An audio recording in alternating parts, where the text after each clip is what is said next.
In this video, I'm going to be interviewing a 42-year-old African American female. She is currently homeless, as at times she resides with mother. And when she's not able to reside with mother, when she's under the influence, she resides with friends. Her drug of choice is PCP. In this video, I will be utilizing my attending skills so that I can show my client that I fully understand the information she's trying to provide for me. I will also be using a collaborative model so that my client can feel supported throughout her journey and that she can feel like we are creating a safe place amongst us where she can speak openly and freely.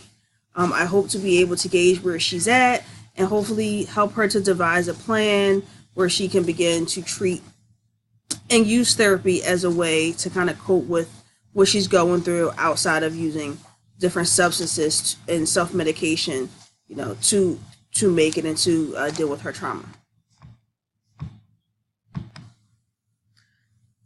Wanda, thank you for joining me. Could you please just tell me why you coming here today? I came in to get help and counseling so that I can get my kids back. And why don't you currently have your children? I don't have my children right now because I have problems with substance abuse and maintaining a legitimate household for my kids. Okay. So based on the issues you're currently dealing with, what do you want to begin to work on now?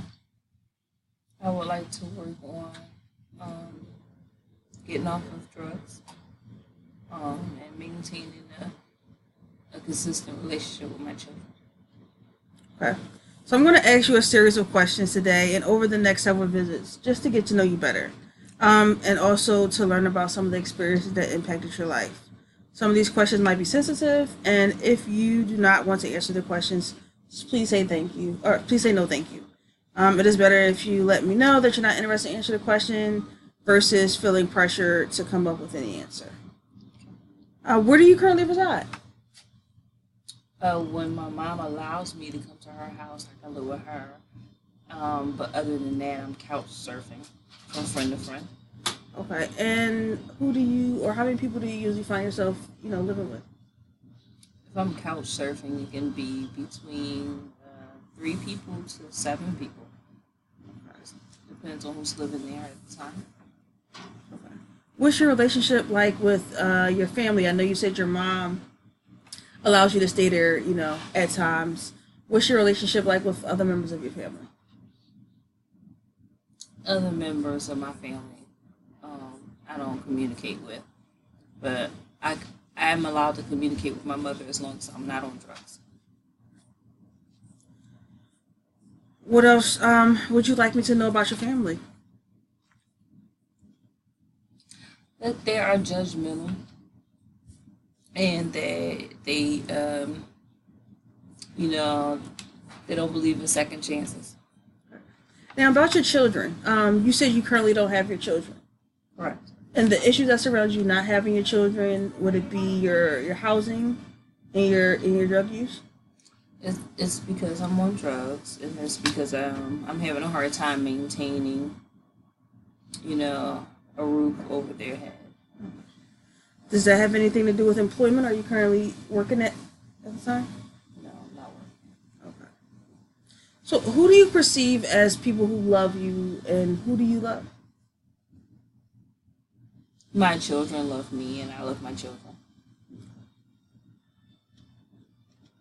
What's some of the initial trauma that you feel like caused you to resort to using PCP, I guess, to kind of self-medicate? A lot of stress, a lot of childhood abuse. Just trying to cope with those things. And this is the first time that you sought out therapy to kind of help you work through some of your past? Yeah. Could you give me a little bit of information about your educational background?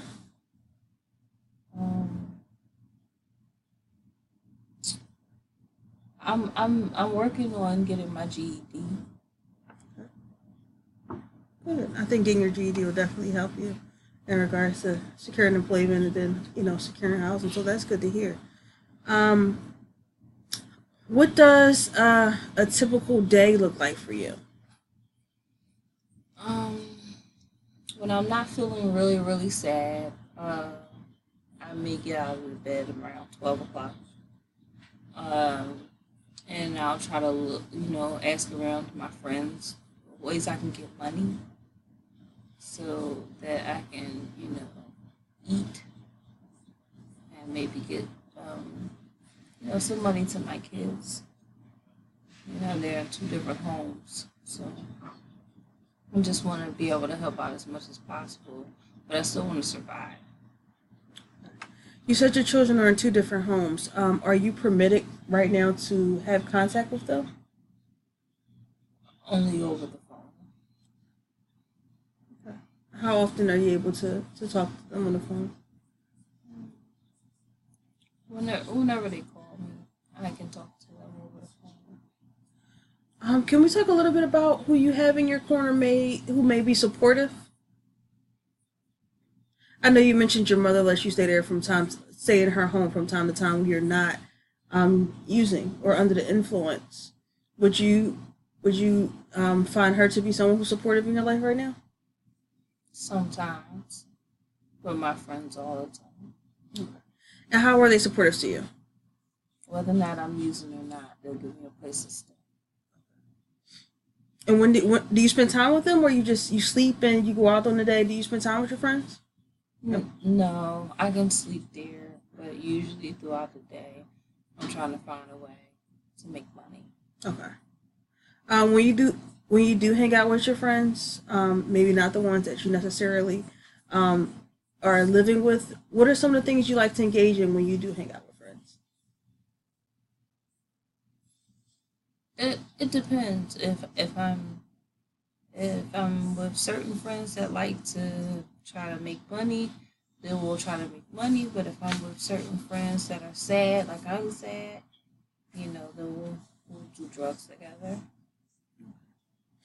What are some of the things that you feel that we can work on here in therapy that will help with your substance abuse?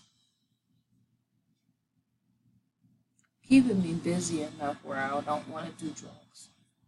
So maybe we can start to find some resources where we can kind of get you into a program. Have you thought about going to maybe an inpatient or outpatient drug and alcohol program? No, because a lot of those programs don't allow me to have my cell phone, and I have kids. I told you I have kids, so I need to be able to be reached. So maybe an outpatient program would be suitable for you. So if I'm able to find your outpatient program, is that something that you're willing to take a look into? If you'll still be able to have your phone and you'll still be able to get, drug and alcohol counseling, other measures that'll help you deal with your issues, and still, of course, continue with therapy. Okay. Yeah. And maybe we can also look into some. How do you feel about some areas of employment that might help keep you busy, and also, like you said, you look for ways to make money. Being employed can help you obtain an income for you and your children. I mean, I don't know how to do a lot, but if you can find something that I can do, I'm willing to do it. Awesome, awesome. I'm sure we can definitely do that. What are some of your interests and some of your hobbies? Mm, I don't know. I like hanging out. I like watching TV. Um, I can't think of a lot that I like to do, but I'm willing to do what I have to do, Mhm. to give my kids back. I want to be a mother. What are some of the things you like doing with your children? I like when we watch TV together. I like um, when they tell me about school and their friends. I like, you know, I don't know, I like when we cook together. Just, I don't know, just things like that. I like doing stuff with my kids. And what are their ages? How many? Um, I had two kids.